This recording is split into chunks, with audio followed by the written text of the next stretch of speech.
Hello दोस्तों, बहुत बहुत स्वागत है आपका इस वीडियो के अंदर। आज हम बात करने वाले कि आप अपने इनकम का एक छोटा सा हिस्सा एसआईपी में कितना इन्वेस्टमेंट करें।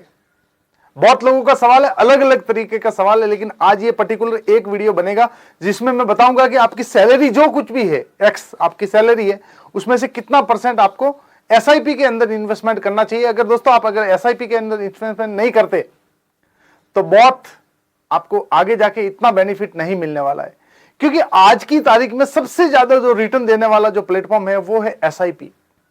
और एसआईपी कहां करना है वो थोड़ा आपको पता होना चाहिए। मैं ये नहीं बताने वाला इस वीडियो में कि एसआईपी आप इस प्लेटफॉर्म पे कर दो, इस पे कर दो, इस पे कर दो, उसके लिए कोई अलग वीडियो बनेगा, उसमें आपको बता दिया जाएगा। लेकिन पर्टिकुलर यहां पे मैं ये बताने वाला हूं कि आप अपनी इनकम जो भी है उसमें से कितना परसेंट आपको इन्वेस्ट करना चाहिए एसआईपी के अंदर।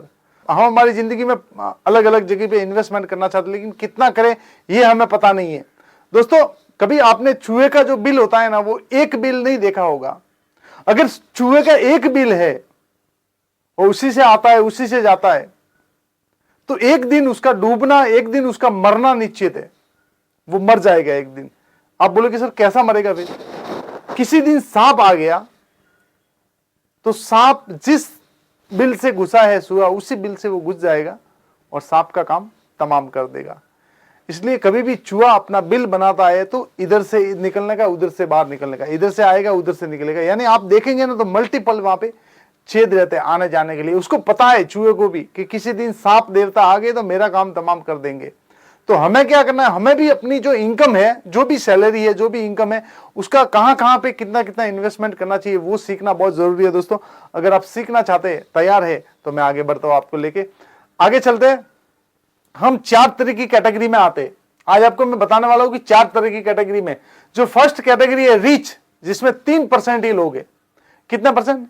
ओनली फॉर 3% लोग हैं जो बहुत रिच है। उसके बाद में एक कैटेगरी आती है जो एवरेज 7%। जो एवरेज कैटेगरी आती है वो 7%। सुनने में बड़ा थोड़ा आपको हिचकिचाहट लगेगी, बुरा भी लगेगा, लेकिन ये रियलिटी है। रियलिटी कभी ठुकराई नहीं जाती। तीसरे पायदान पे आते हैं जो मिडिल क्लास बोला जाता है। आपको बड़ा अच्छा लग रहा होगा कि हम 20% के आ रहे मिडिल क्लास। नहीं, गलत बात है। एक्चुअली मिडिल क्लास किसको बोला जाता है वो पता ही नहीं है, और हम अपने आप को मिडिल क्लास समझ बैठे। तो ये थोड़ी गलती है, वो उसकी भी बात किसी वीडियो में करेंगे। आगे चलते हैं। फोर्थ में है 7% लोअर मिडिल क्लास। सुनने में थोड़ा अजीब लगेगा, लोअर मिडिल क्लास, ये सच्चाई है दोस्तों। आज 70% लोग लोअर मिडिल क्लास जिंदगी जीते हैं।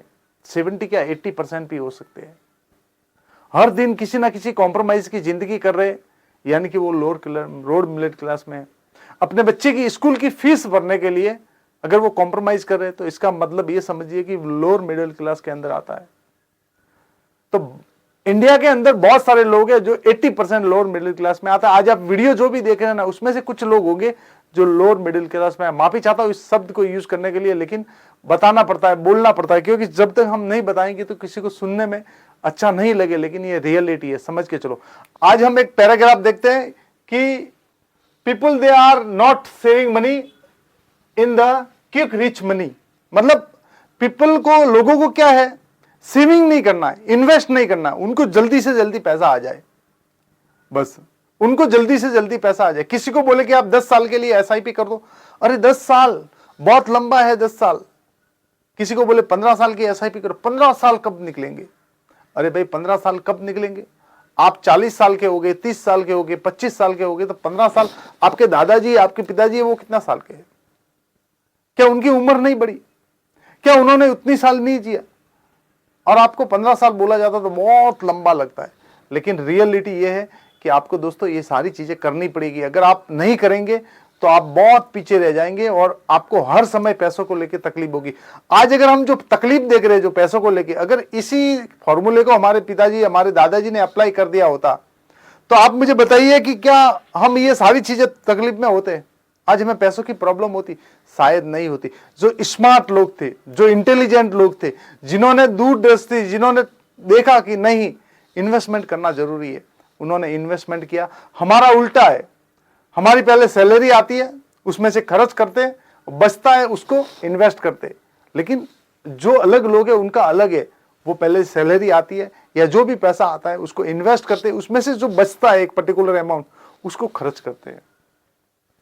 तो जिस तरह से आप अपने पॉकेट का कैलकुलेशन रखते हैं ना, उसी तरह से अपने मंथली बजट का भी कैलकुलेशन रखिए। चलो दोस्तों आगे चलते हैं कि आपकी इनकम का कितना परसेंट आपको एसआईपी करना चाहिए। तो यहां पे आ गया सैलरी बैंड, एसआईपी और परसेंटेज और एसआईपी और अमाउंट। चलते हैं, एक चीज और बता देना चाहता हूं आपको। यहां पे थोड़ा ये लगेगा कि सर हम इतने पैसे कम सैलरी है, हम कैसे कर पाएंगे, लेकिन आप करिए, डेफिनेटली होगा। और जब आप करने का निश्चित लेंगे तो हो जाएगा। आपका जो आप देखेंगे ना आजू बाजू में आपका बहुत ऐसा लिक्विड मनी है जो ऐसे ही जा रहा है, उसको आप रोक देंगे ना तो भी बहुत कुछ आपकी जिंदगी में होना शुरू हो जाएगा। सबसे पहले अगर आपकी 10,000 सैलरी है, 10,000, सुन लीजिए अच्छे से, अगर आपकी सैलरी 10,000 है, 10,000 है, तो आपको कितना परसेंट इन्वेस्टमेंट करना है? आपको 5% इन्वेस्टमेंट करना है। कितना परसेंट करना है? 5%। और 500 रुपए इन्वेस्टमेंट करना है। कितना परसेंट करना है? 500 रुपया।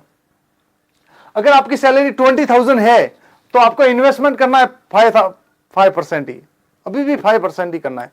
और अभी आपको 1,000 रुपया इन्वेस्टमेंट करना है, यानी 1,000 रुपीज, क्योंकि यहां पे इनकम बढ़ी है, सैलरी बढ़ी है, तो यहां पे इन्वेस्टमेंट भी बढ़ना चाहिए। आगे चलते, 30,000 अगर आपकी सैलरी है तो आपका इन्वेस्टमेंट ऑफ जो रेशो है वो 7% होना चाहिए, ओनली एसआईपी के अंदर, खाली एसआईपी के, बाकी चीजों की बात नहीं कर रहा हूं। और उसके हिसाब से आपका 2,000 से लेके 4,000 तक आपका इन्वेस्टमेंट होना चाहिए।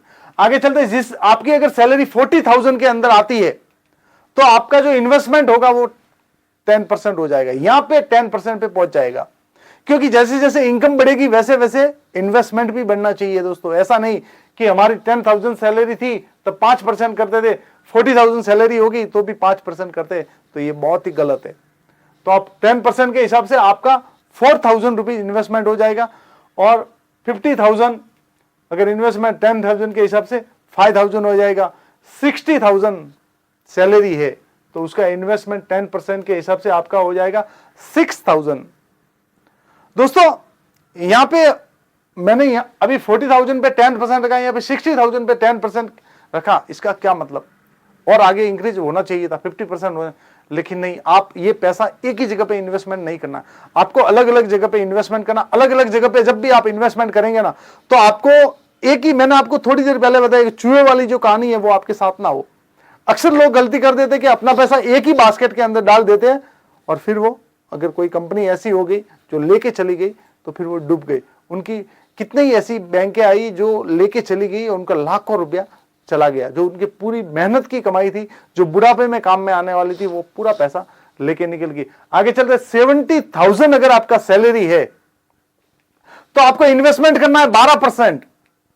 और 12% के हिसाब से 8,000 से 10,000 के बीच में आपका इन्वेस्टमेंट रहना चाहिए। कितना? 8,000 से 10,000 के बीच में आपका इन्वेस्टमेंट रहना चाहिए। अगर आपकी सैलरी 80,000 है तो आपका इन्वेस्टमेंट भी 12 से 15%, 20% तक जाना चाहिए। और आपको 10,000 इन्वेस्टमेंट करना है ओनली एसआईपी के अंदर। ये सारी मैं चीजें बता रहा हूं, ये एसआईपी के लिए है, अगर अलग जगह के लिए नहीं, एसआईपी के लिए आपके ये फॉर्मूला लेके चलना है। आगे चलते हैं, अगर आपकी लाख रुपए सैलरी है, 1 लाख रुपए, 1 लाख रुपए सैलरी है, तो आपको 15% से 20% के बीच में इन्वेस्ट करना है।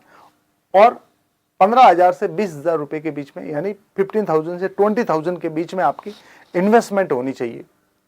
दोस्तों बहुत सटीक है, आपकी जितनी इनकम है उस इनकम के हिसाब से अगर आपने 5%, 10%, 7% अगर इन्वेस्टमेंट करना शुरू कर दिया तो आपकी लाइफ में कुछ सालों के बाद में आपकी जो लाइफ है वो हेल्थी लाइफ हो जाएगी, वेल्थी लाइफ हो जाएगी। दोस्तों आगे चलते हैं, यहां पे मैं थोड़ा ग्राफ बताने वाला हूं। यहां पे मैं पर्टिकुलर एक चीज बताऊंगा आपको ताकि आपको समझ में आ जाए कि मैं आपको क्या चीज देने वाला हूं। सबसे पहले आपका जो एसआईपी का जो कॉन्सेप्ट है, सिस्टमैटिक इन्वेस्टमेंट प्लान, एसआईपी का कॉन्सेप्ट ऐसा होना चाहिए कि आप पर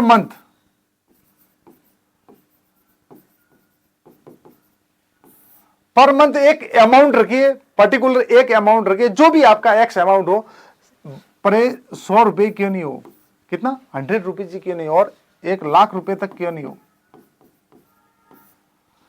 अगर आप कंटिन्यू किसी चीज में इन्वेस्टमेंट करेंगे, किसी जगह पे इन्वेस्टमेंट करेंगे, तो आपको अच्छा रिजल्ट मिलेगा, आपको अच्छा रिजल्ट मिलेगा, आपको अच्छा बेनिफिट मिलेगा। अगर आप चाहते हैं कि नहीं मुझे तो रिजल्ट नहीं चाहिए, मुझे तो बेनिफिट नहीं चाहिए, तो आपकी जो जिंदगी है आप जिंदगी जी रहे।